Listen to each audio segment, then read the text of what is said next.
I'm glad to be here. I found myself thinking about a lot of you, picturing you over this weekend. Some of you I didn't want to think about, maybe. Okay. I just had to throw that in. But I'm happy to be here and excited to talk to you this morning. And for those of you who have ever taught a class or given any kind of spiritual talk, you'll know that there are some times where you feel equipped and competent to present. And then there are other times where you're sitting in front of this and you're reading what God has said or what God has done, and you think, how on earth am I going to do anything with this? And I'll have to confess again to you today that this is one of those days where just coming before things that God has said and that He has prophesied in the past, my prayer today is just that we can see God's glory through this, that He will allow us to apply some of these things to our lives. And so as we move on and think about this, you all know that this time of the year is unique. There are several holidays across various cultures and religions that are celebrated in the last couple months of the year. There's, of course, Christmas. There's Hanukkah, which, if you didn't know, is the Feast of Dedication that's mentioned in the New Testament. There's Kwanzaa.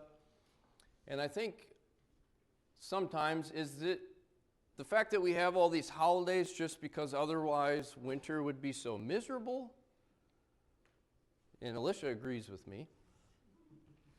If I had nothing to look forward to when I was shoveling snow, it would probably be a different feeling of the year.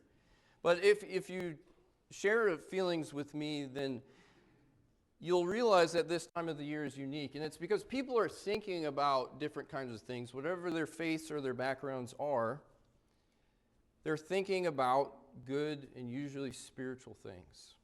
As we all know, at Christmas, the birth of Jesus is celebrated by many people. And since we're at the beginning of that season, I want to use this as an excuse to think about why Jesus came. Because for many people probably, this is the one time, maybe one out of two times in the entire year that they will think about Jesus. And so it's a really good opportunity to talk to people and to explain the significance of why Jesus came into the world. But to do that, we have to think about it, and we have to be prepared and dwelling on that ourselves. And so today we're going to talk about a passage that I think gives us a good summary of what it was He was going to do. And it's also sometimes famous at Christmas time because this is quoted in Matthew's birth narrative. So let's turn to Micah chapter 5. That's where we're going to take our text from this morning. We're going to read this through and then get some of the context. But in Micah chapter 5, we read this. Now muster your troops, O daughter of troops. Siege is laid against us. With a rod they strike the judge of Israel on the cheek. But you, O Bethlehem Ephrathah, who are too little to be among the clans of Judah, from you shall come forth for me one who's to be ruler in Israel, whose coming forth is from of old, from ancient days. Therefore he shall give them up until the time when she who is in labor has given birth. Then the rest of his brothers shall return to the people of Israel. And he shall stand and shepherd his flock in the strength of the Lord, in the majesty of the name of the Lord his God. And they shall dwell secure. For now he shall be great to the ends of the earth, and he shall be their peace. When the Assyrian comes into our land and treads in our palaces, then we will raise against him 7 shepherds and 8 princes of men, and they shall shepherd the land of Assyria with the sword, and the land of Nimrod at its entrances. And he shall deliver us from the Assyrian when he comes into our land and treads within our border. And there is so much in this text that I don't even have the hope of covering it all in multiple lessons. But as we read this and you begin to think about it, this passage has been almost unanimously understood as referring to the Messiah by both Jews and Christians. And we can see that even in the New Testament, that ancient Jewish interpreters used this text to show that the Messiah would have to be born from Bethlehem.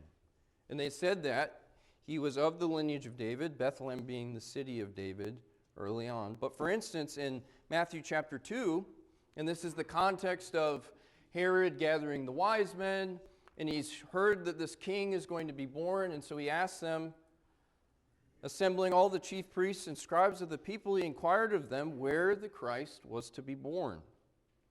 And they told him, in Bethlehem of Judea. For so it is written by the prophet, and here is part of our text, and you, O Bethlehem, in the land of Judah, are by no means least among the rulers of Judah, for from you shall come a ruler who will shepherd my people Israel. And so the scribes knew the Messiah is going to be born in Bethlehem. And this also caused a problem for Jesus. If you look in John chapter 7, in verses 40 through 42, and I really like the way that the NLT has rendered this because I think it gets the point very strongly across. When Jesus is doing these things that he does, and he is eliciting all these responses, it says, when the crowds heard him say this, some of them declared, surely this man is the prophet we've been expecting. Others said, he is the Messiah. And still others said, but he can't be. Will the Messiah come from Galilee? For the scriptures clearly state that the Messiah will be born of the royal line of David in Bethlehem, the village where King David was born. And I think that really hits it home with how they've rendered that there. And it shows that there was this virtually unanimous agreement that the Messiah was going to come from Bethlehem. And this is really the central prophecy where that's talked about. So let's discuss this passage today here in Micah chapter 5, understanding that many people over time have agreed that this would be about the Messiah, Jesus Christ. And let's use it to remind us, or maybe even to teach us, if we don't know, what he was coming to do. We're going to make three main points today as we look at this, but let's, if you haven't already, turn back over to Micah chapter 5. If we look at this context here, Micah is the semblance of many sermons here in this book, but there is a picture that's being painted. And verse 1 can be taken as part of a previous context, but I think it really helps to read it here because it sets the stage for what's going on. But if you look at verse 1 again and just scan over it, the picture that's being painted is that there is a nation that has come and laid siege and has surrounded and overtaken the city. They have taken the king captive and they are humiliating him, even possibly taking his scepter and striking him with it. And so the people are in this situation where an enemy has surrounded and overtaken them. And this is not good. And it's disagreed about whether this is just generally for the Israelite siege or if this is about Judah.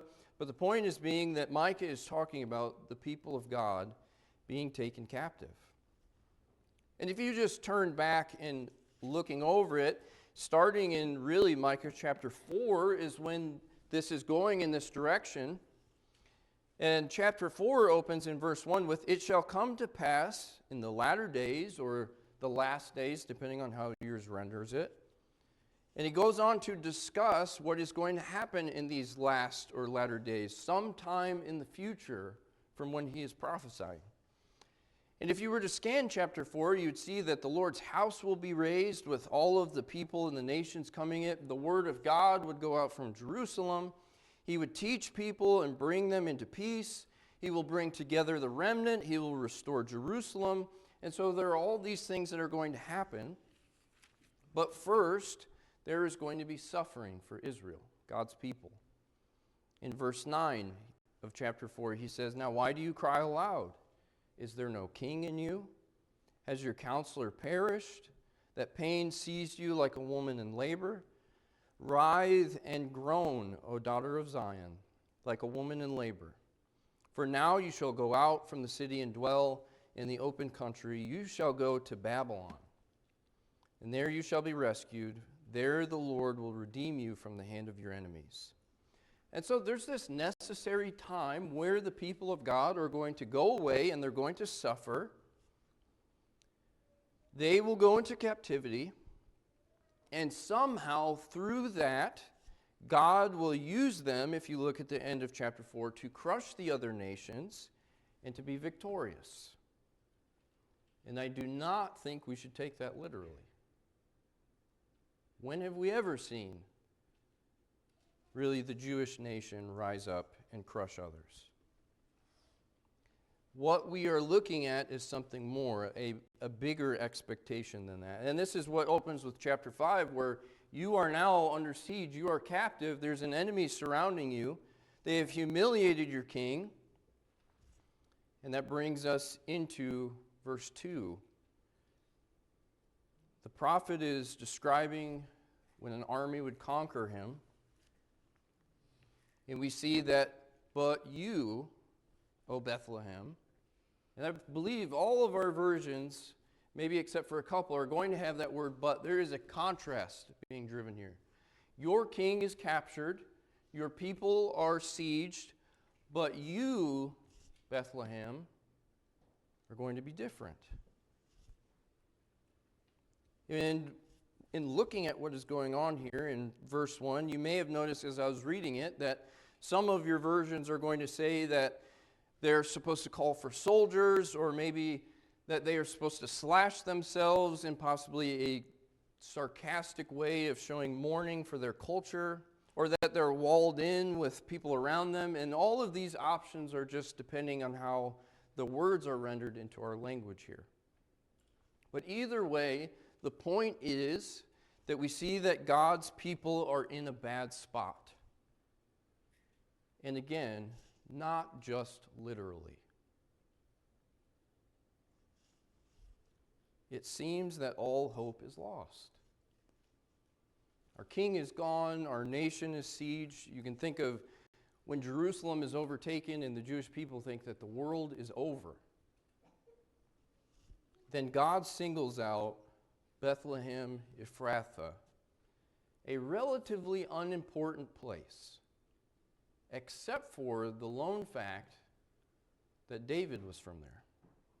And for those of you who are wondering what Ephrathah is, Micah is probably just specifying which Bethlehem he's talking about, and using a name that had been associated with it, maybe just as a district or in a related term since the times of Jacob. And if you want to look at that some other time, Genesis 48 and verse 7 discusses one of the first instances of that.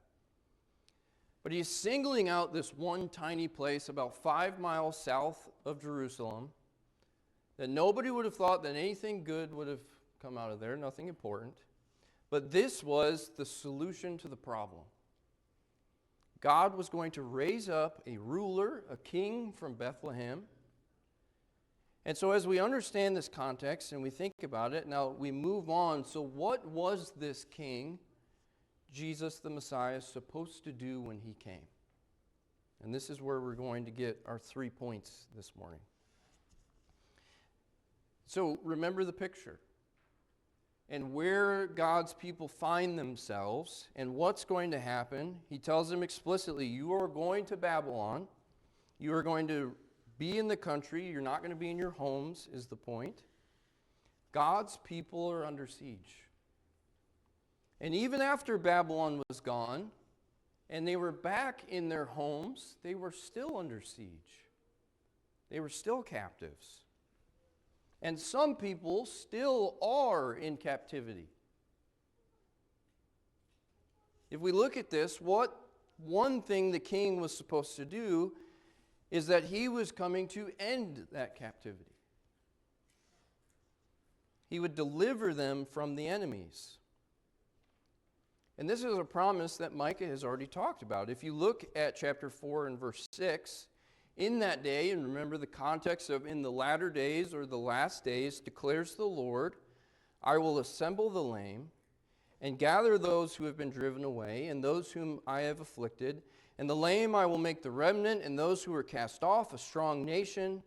And the Lord will reign over them in Mount Zion from the time forth and forevermore.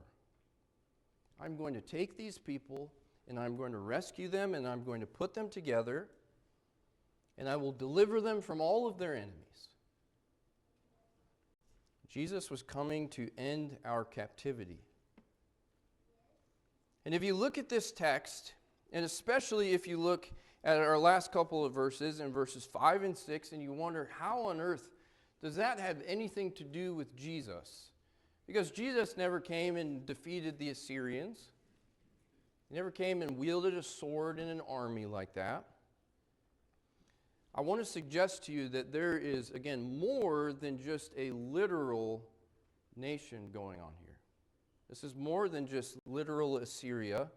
If you look elsewhere in Scripture, and even in the New Testament, Babylon, Assyria, these are used as names for the enemies of God, representing the forces that are against God and His people, and you can see that in Revelation and 1 Peter.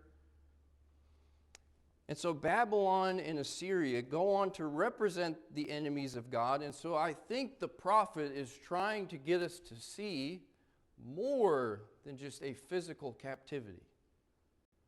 There is a bigger problem going on with the people here, that they are spiritually captive. And they are in need of a king who can remedy that situation.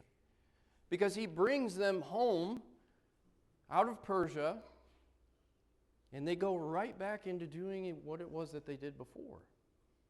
The problem was not fixed. And as we talked about when we were at the table together, most of these things have a spiritual fulfillment. His kingdom is not of flesh and blood. He is not looking for things to happen in this world. We have to open our eyes to what it is He's pointing us to. And the prophet, I believe, is pointing us to the fact that people needed to be rescued from something more. And that is one of the reasons that Jesus came. And this relates to what our reading was earlier today. And I've selected just a couple verses in that context from what Brian read for us. But if you turn over to Ezekiel chapter 4, because there's more that I want to read that I can't really put on the screen, there is a lot going on and a lot that God has promised. And in this context, of course, He is talking about the fact that the people are suffering under the hands of those that were supposed to protect them and be their shepherds. If you start up again in verse 22 of Ezekiel chapter 34, it reads, "I will save my flock, and they will no longer be plundered. I will judge between one sheep and another. I will place over them one shepherd, my servant David, and he will tend them. He will tend them and be their shepherd. I, the Lord, will be their God, and my servant David will be prince among them. I, the Lord, have spoken. And I will make a covenant of peace with them, and rid the land of savage beasts, so that they may live in the wilderness and sleep in the forests in safety. I will make them and the places surrounding my hill a blessing. I will send down showers in season. There will be showers of blessing. The trees will yield their fruit, and the ground will yield its crops.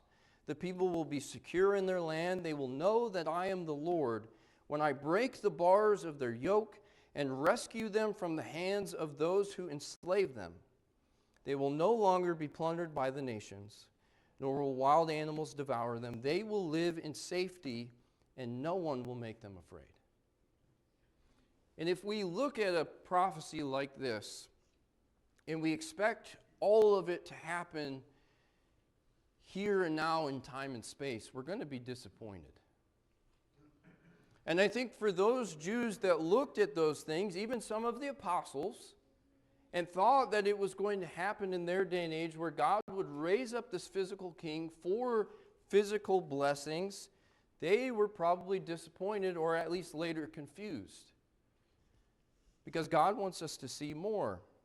This rescuing, this saving, is not just about the people that were taking their land.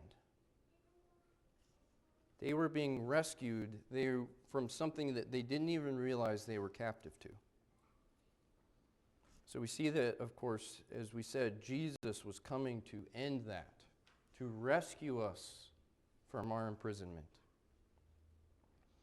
And our next point is not so much directly about what the Messiah was going to do, but the way in which he came.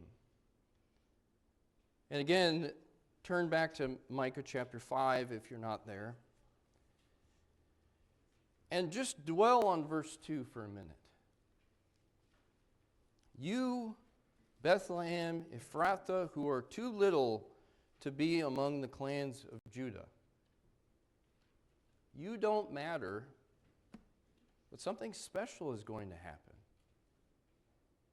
And when we look at this in context and we see God's point, we see that God uses weakness to show his greatness. Not just here, but all over the place. That he was doing this so that no one would have a doubt of who it was that raised up this ruler and empowered him and what it is he was coming to do. If you look at the latter verses, it says that he shall stand and shepherd his flock, in verse 4, in the strength of the Lord, in the majesty of the name of the Lord his God, and they shall dwell secure, for now he shall be great to the ends of the earth, and he shall be their peace. They are in this situation where they are being taken prisoner and all hope seems to be lost. And God promises that he is going to raise someone up from this town that maybe some of them have never heard of. And this individual is going to have a kingdom that extends over the entire earth. And this is where it began to be clear to me that at least my capacity of human language cannot express just how amazing this paradox is.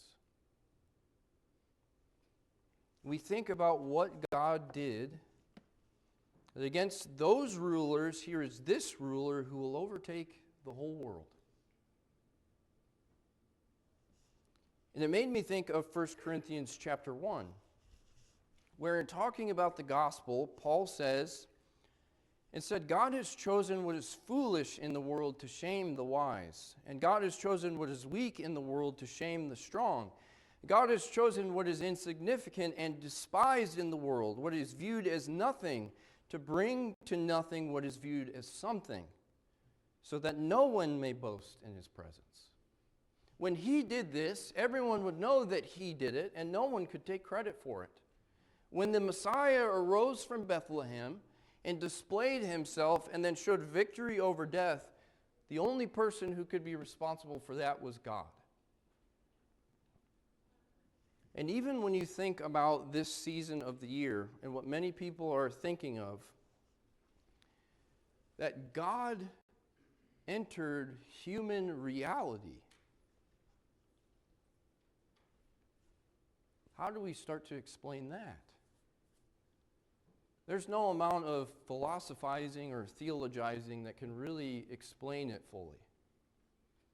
It made me think of one of my favorite hymns. It's not in this book, written by a woman named Charlie Couchman.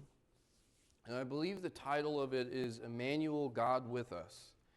And I think in one of the most powerful lines in the entire hymnal that it's in, it says, hands that lighted the evening stars reach out for comfort in Mary's arms. Emmanuel, God with us. And I'm thankful for people like that who can take things and express them in ways that I couldn't even imagine to do. But we think about that God Almighty entered a human frame and lived among us and experienced what we experience. And to many people, that is stupid. But that's also the point. It's not going to satisfy our need for sophistication, because that is not what God wanted to go toward. God has chosen what is insignificant and despised, what is weak, to shame the things that are strong and to show that he is the one who is pulling the strings. And I don't really know how to express that. or how to point us in a way to understand more deeply just how great, again, this paradox and these things that God has done, how to make that more clear. And so all I can do is just point you to this page. To see that hundreds of years before it happened, Micah wrote it down, and everyone agreed this is what it's talking about, and it happened.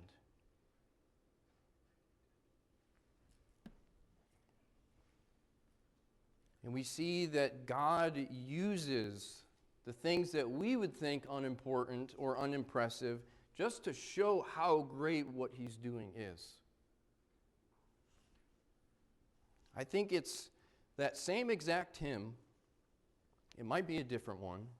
But another line in it that is coming to my attention right now is, "Heaven's throne, now a bed of straw, within these borrowed stable walls." We think about the appearance of this king and everything that it meant and all that God was going to do through it. I would hope that our response is to fall down in worship and gratitude. Because I can't say anything or do anything, and neither can you, that is going to give this the glory that it deserves. And so we see how God was going to do it, that Jesus was going to come to free the captives, that God was going to do it in a way that no one expected, in a way to show without a doubt who it was that was accomplishing it. But also with our last point, we see some of the effects of what this ruler was going to do. And specifically in verse 4, let's back up to verse 3. "Therefore he shall give them up until the time when she who is in labor has given birth, and then the rest of his brothers shall return to the people of Israel." Let's think about that for a second. He is saying very clearly, I am going to leave you alone for a while.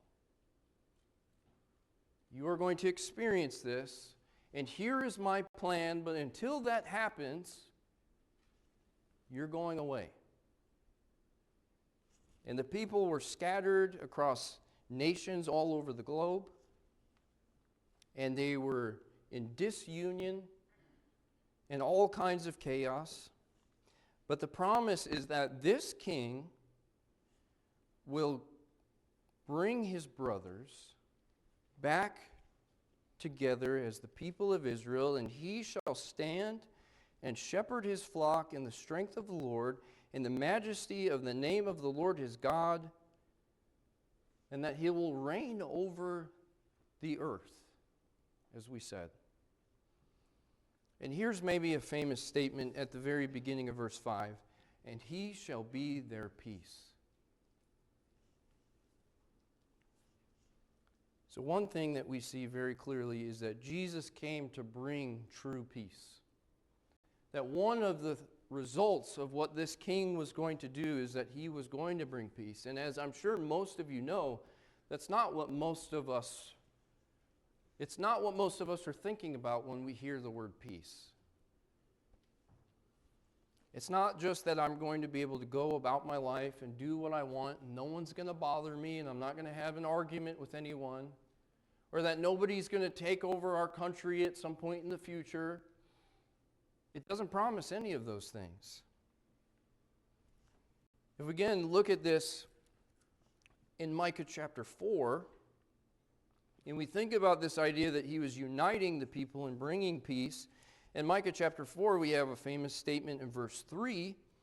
"He shall judge between many peoples, and he shall decide disputes for strong nations far away, and they shall beat their swords into plowshares, and their spears into pruning hooks. Nation shall not lift up sword against nation, and neither shall they learn war anymore." It goes on to just build on this idea. But again, if we are looking at this and just hoping for it in some kind of physical reality, we're missing the point.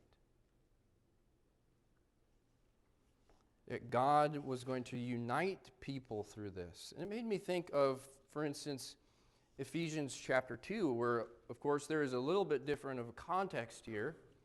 But in speaking of really Jew-Gentile relations, Paul says, "For he himself is our peace, who has made us both one humanity, and has broken down in his flesh the dividing wall of hostility." And I think this is where Paul's mind is going when he says, "For he himself is our peace." Because in a way, he almost quotes it verbatim. That what Jesus was going to do was going to fix the real problems that people had. It's much more than a Babylonian captivity. It's more than land. It's more than a way of life. It's more than a nationality. There are deeper things that are going on. That he was going to unite people and he was going to shepherd them. And another famous statement that you might think of when you hear, "and he shall be their peace," I thought of John chapter 14 and verse 27, and he says explicitly what we have said a few moments ago, "Peace I leave with you. My peace I give to you. Not as the world gives, do I give to you.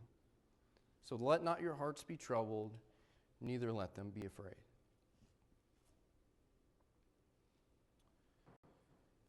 And there's a lot to unpack there, isn't there?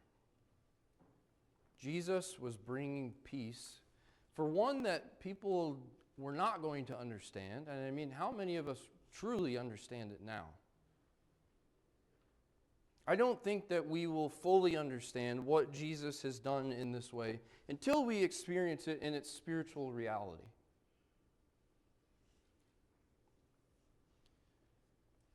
And another spot that this reminded me of, which I think is connected, and I promise that there is a train of thought here, but another famous passage that is related to Jesus' birth often, in Isaiah chapter 9, "For a child will be born to us, a son will be given to us, and the government will rest on his shoulders, and his name will be called Wonderful Counselor, Mighty God, Eternal Father, Prince of Peace." How is it possible to say this about a human being? Mighty God, Eternal Father, but it is.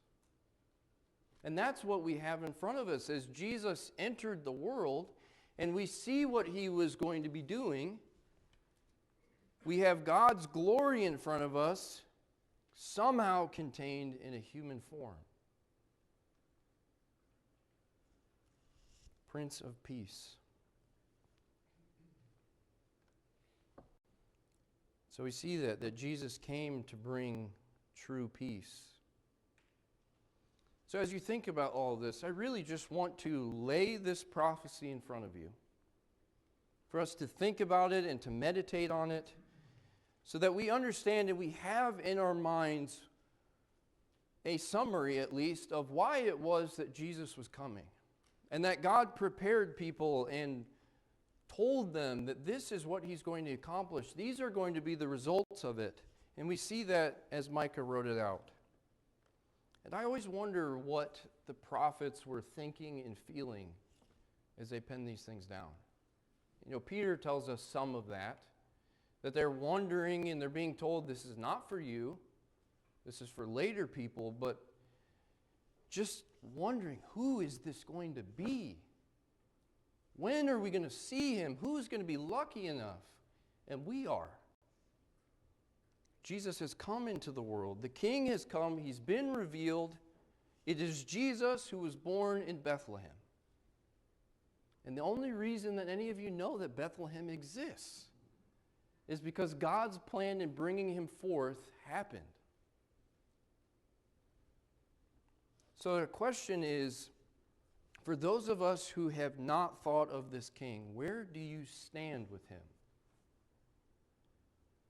All of us have to make a decision about how we're going to respond, because the king has come. He is reigning. That is going to become a manifested reality to the world one day.